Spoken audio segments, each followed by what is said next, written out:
Today's project was organizing my dresser in my room that I've been neglecting for far too long. This was the last thing I wanted to do when I woke up today, but I've been trying to do something every day that either makes me feel good or makes me feel like I've accomplished something. I've been struggling and I honestly can't stop crying, and I don't love that. But I'm not saying that for you to feel bad for me. I'm just showing you the reality of grief and what it looks like for me. And that looks like staying busy and keeping my mind in the right place. So I did just that. I put on my favorite music and focused on this project, which it may look small to some, but it actually felt really overwhelming for me to do this. But I'm just happy that I forced myself to, because ultimately an organized home and space brings a lot of clarity to your mind. I'm just putting one foot in front of the other, no matter how I feel, and focusing on things that I can control. And today that looked like this little project, but I'm really happy with it. I got all of the bins and organizers from Amazon. I'll link them in my bio. Let's organize my junk drawer. We all have one of these, right? This is what mine looks like after only 3 weeks of living here, so that gives you a little insight into my brain. But to better serve my mental health, I need to get things in order. I want this new space to feel organized and light. We need that mental clarity. This drawer was just a catch-all, and honestly, it gets filled up so fast. We moved and we kind of just tossed everything in there. But what I'm doing is taking everything out. I love these organizers from Amazon. They work so well. Like I've said before, organizing is a puzzle, so trying to fit the pieces perfectly together until it works for you. We'd be here all day if you watched me get those in the perfect order, but moving along. Now, what to put in your junk drawer? This is all personal preference. I'm doing things that I constantly reach for. Somehow these items magically disappear in the walls of our house because I can never find one. Magnets, rubber bands, tape measures. The amount of times I've tried to find these stupid length fortune tellers throughout my house. Traumatic. I'm still in therapy. Pens. Do I need to say more? Tape is like my toxic ex-boyfriend. I always needed it, but never around. Now for this little container, I'm doing miscellaneous items. Things that I don't reach for very often, but do come in handy. One thing about me, if it's cute or comes in gold, I'm purchasing, like these chip bag clips. The other day, Kenzie's school said she needed disposable lunch bags, so I literally searched cute disposable brown bags. If you believe it, you can achieve it. Money helps. Next up, scissors. Something else I can never find. Post-it notes, because I forget everything. Labels, and I'm going to include stamps. And also this little flashlight that I'll never use. Now these bad boys all throughout my house. Recovering pyro. JK, it's just a raging candle addiction. Next container, batteries. Because if you know, you know. And just to keep it real with you guys, you have to have a container for things that you have absolutely no idea where they came from or where they go. It is a junk drawer after all. This is how it turned out. Now I can take a deep breath. Here's hoping my husband doesn't touch it.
Go.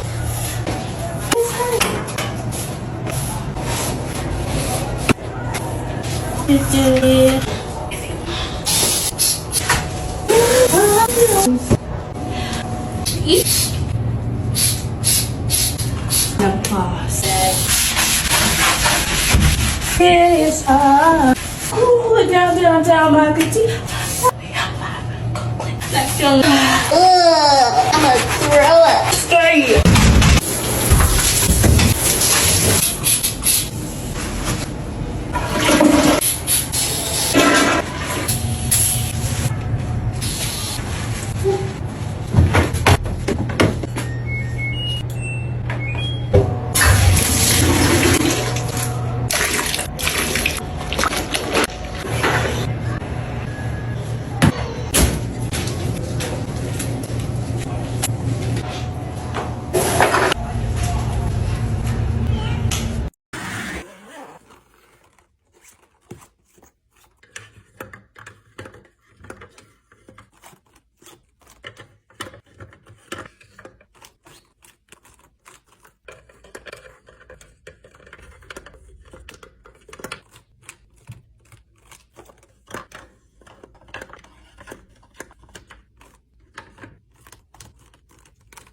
About a month ago, I stopped cleaning the house and putting away clean laundry to prove to my husband that I was the only one doing everything this whole time. He freaked out and started throwing away my cleaning supplies. He said I won't need it since I don't clean.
Okay, I don't know about you, but my roommates are messy as hell. I live with 5 college boys. So what we did was we set up this sticker system in our house. I stole these bitches from work. The house has never been cleaner, I'm telling you right now. It's pouring rain right now, and I just took the trash out. And then my microwave exploded. Anyways, yeah, try this at home, because our brains are so easily motivated. This shit works.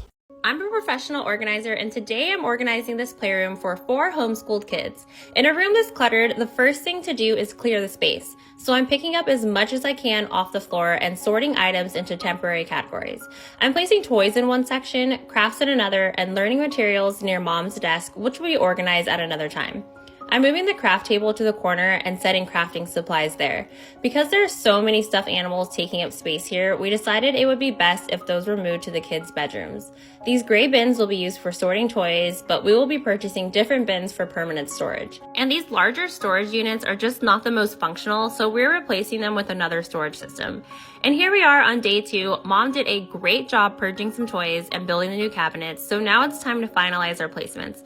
We purchased 50 of the same clear bins to store toys and crafts, and I'm continuing to further break down categories and put them into their new bins. I'm also moving things around to decide where things will fit best. So although I'm placing things in certain areas, it does not mean this is where they will stay. For a room this dynamic and with so many categories, things will get shifted around until we work through what fits best. The drawers in these cabinets were so perfect for loose craft supplies that the kids could easily access themselves, while the remainder of the crafting materials will be stored in the closet to only be accessed by an adult.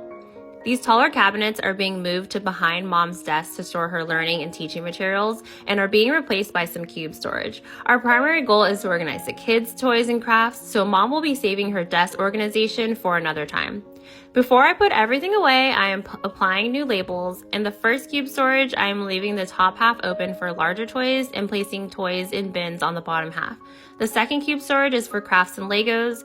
In the cabinets, we are placing more narrow categories of toys. The first and second cabinets have smaller toys and game boards. The third cabinet is for puzzles and card games. And the last cabinet is for crafting sets, paper, activity books, and stickers. The craft table has some shelves on the side, so we're using clear OXO containers to store more craft supplies. We decided to move the Lego table outside and use the drawers underneath to store water toys, bubbles, and other outdoor activities. The last thing to do was move in the new desk, and here is the room all complete. I am so pleased with how this room came together. It took a total of 2 days for me and 1 extra day for mom, and the only thing left is to place a second cube storage on the left side of the closet. I hope you love it as much as I do. TikTok made me try it. For me, it didn't live up to the hype. Easily removed the dirt, but left the scuff marks behind. Trying this instead. Wow,